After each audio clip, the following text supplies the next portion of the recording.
Hello everyone. Today we are going to study about the 8 major models of communication. The 8 major models of communications are further divided into 3 categories. The first is the linear or transmission models. Second is the interactive model and third is the transactional model. So, in linear or transmission model, the communication is a one-way process where the sender sends a message. It is a one-way form of communication. Then in interactive model, the communication is a two-way process where the sender sends a message at the same time they expect feedback. Third is a transactional model where the communication is a two-way process, but the communication here gets more complex and the communicator expects social realities. The meaning is more emphasized in this kind of model. So now, as we studied the 3 categories, now we will study the models under these 3 categories. The first one is the Aristotle model under linear model. So Aristotle model of communication is the oldest model of communication, and it is a one way because it is a linear model of communication. So it is a one way form of communication. So Aristotle model of communication focuses on the speaker, speech, occasion, target audience and the effect. So it starts with the speaker, basically the one who is a sender, who is a speaker, and the speech. The speech includes your message and the occasion, on what occasion you are going to give a speech, and then the target audiences, who are your target audiences or who are your audiences, viewers or readers. Then the effect, what will be the effect, what will be the impact on your audience based on this model. So the elements of this linear or transmission model of Aristotle are ethos, pathos, and logos. Ethos is basically the credibility of the speaker.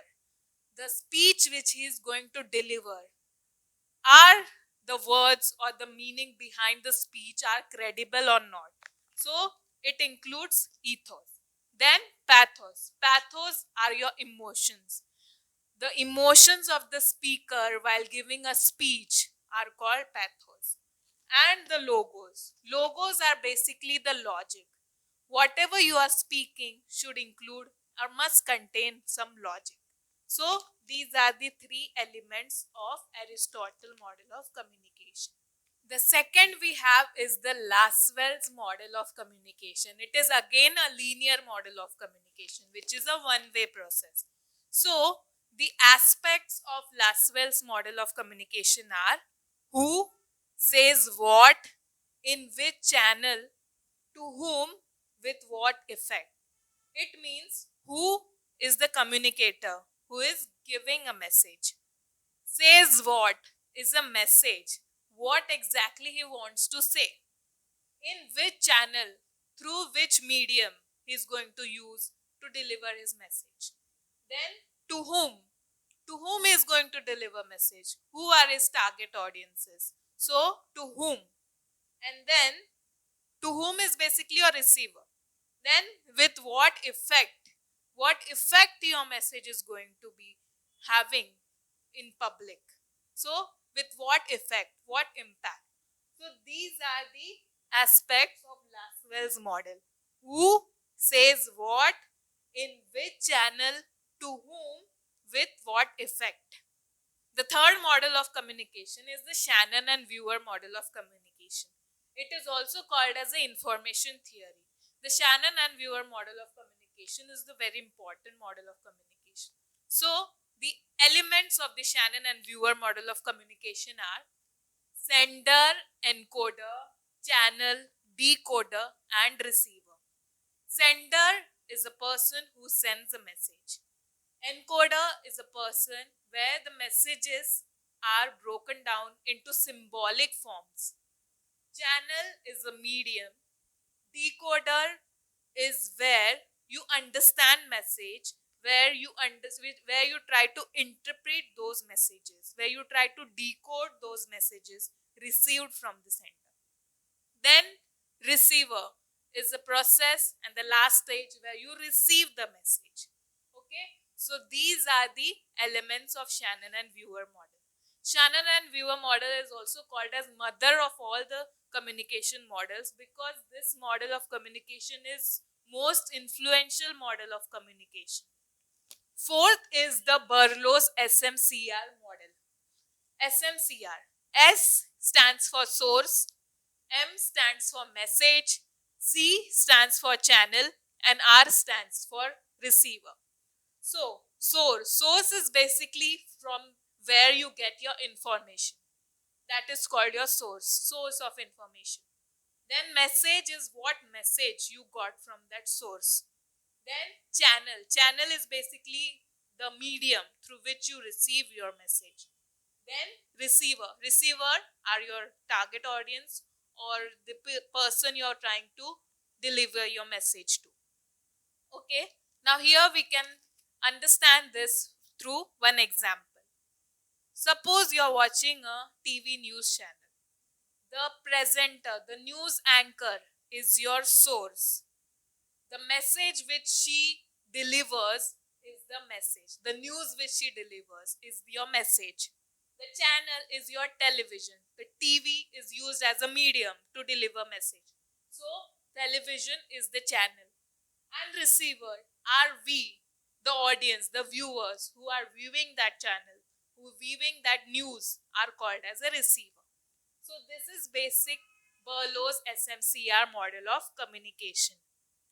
Now, moving on to the interactive models, the first one we have is the Osgood and Schramm's model of communication. This model of communication is a circular model of communication because it is an interactive model of communication. So, as it is shown in the diagram, the message is delivered, then the message is encoded. The encoder encodes the message. It divides the message in a symbolic form. And then it interprets the message. When the message is encoded, it is our ability to understand that message. And then the message is decoded at a personal level. We try to understand the meaning of that message. After that, once the message is decoded, we again try to send some message, and when the message is sent, it is again decoded because the message is transferred. So it is decoded. The message, after it's decoded, the encoder interprets the message, and again the encoder divides the message into symbolic form. So it is basically the cycle. It is a circular form of communication. Encoder will be also decoder and he will also be the interpreter. So the message is transferred into circular form. That's why this is called as a circular form of model. Second model we have in interactive models is the Wesley and MacLean's model of communication. This model is also called as the gatekeeping model of communication. So there are 9 components of this model. The first one is the environment. This model believes that the communication process starts with the environment. Environment is basically the outer surrounding we are in. So the communication starts with the environment. The surrounding affects our communication. So it is the environment. For example, the physical environment like the noise, the background we are talking in, or some external factors. These are our environment. Then the sensory experience. The sensory experiences are our senses, like our positive or negative senses about the message. So we sense a particular thought that includes in a sensory experiences. What are our senses regarding that message? Then we have the source or the sender. After the environment and sensory experience, then comes the source or the sender. Here, the message is sent through a source. Source is basically the information or the data where we can deliver the message. The object of the orientation of the source or the sender means the personal perspective of the sender. What are the thoughts or the interpersonal perspective of the sender while sending a message? That is the object of the orientation of the sender. Then we have receiver, basically who receives the message. Then the object of the orientation of the receiver. What is the perspective of the receiver? What are his thoughts regarding the message? What are his perspective, ideology about that message?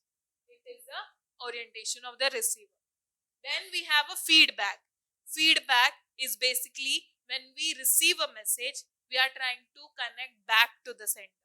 That is why it is an interactive model of communication, because it includes feedback. Then we have a gatekeeper. Gatekeeper is basically where your information or your message is divided or categorized as per the sender's ideology. The message can be interrupted or the message can be edited as per the sender's ideology. The message, if it is not that much influential or the message is not that much of a correct or accurate sense, then the message will not be delivered. So a gatekeeper does his duty to allow the messages which will have great impact and influence in the society. Then we have opinion leader. Opinion leader is a person who gives his opinion and influences the masses. So opinion leaders can be the politicians or whoever who is trying to guide the general public, or basically who has the opinion, who has the power to influence the audiences. So these are the 9 components of the Wesley and MacLean's model of communication. Third one, we have the transactional models. In this, the first one is the Berlin's transactional model. In this, the communication is done through cues. Cues are basically your signals, the symbolic messages which are sent. The cues in this models are public cues, private cues, and behavioral cues. Public cues includes your environmental cues, which means the environmental factors or the environment or surrounding factor that affects your communication. For example, a reporter is trying to deliver a news on streets. The traffic noise or the sound, the background sound, is basically the public cues, the environmental factor that is affecting the reporter's message of deliverance. Then is the private cues. Private cues are your personal thoughts.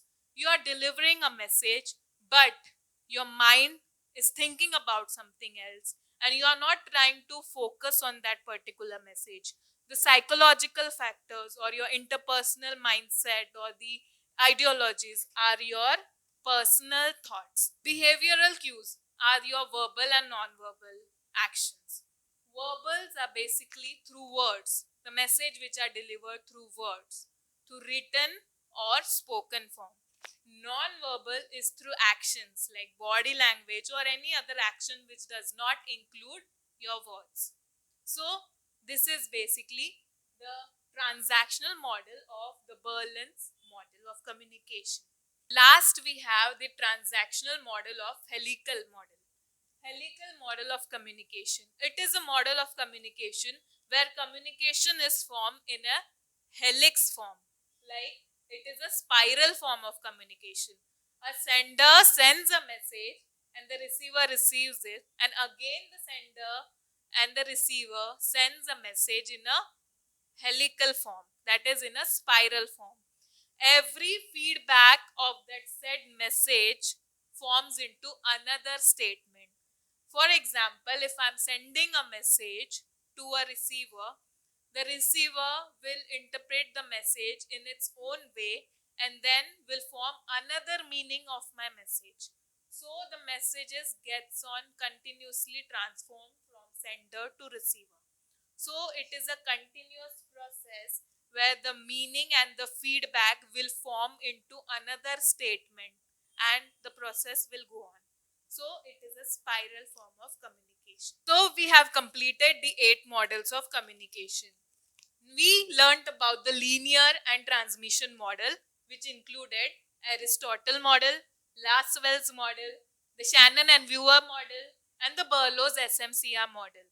Then we saw the interactive model, which included the Osgood and Schramm model, the Wesley and MacLean's model. Then the transactional model, which included the Berlin's transactional model, Dance's helical model. So these were the 8 measure models of communication. If you like this video, then please share it, comment, and do subscribe to my channel.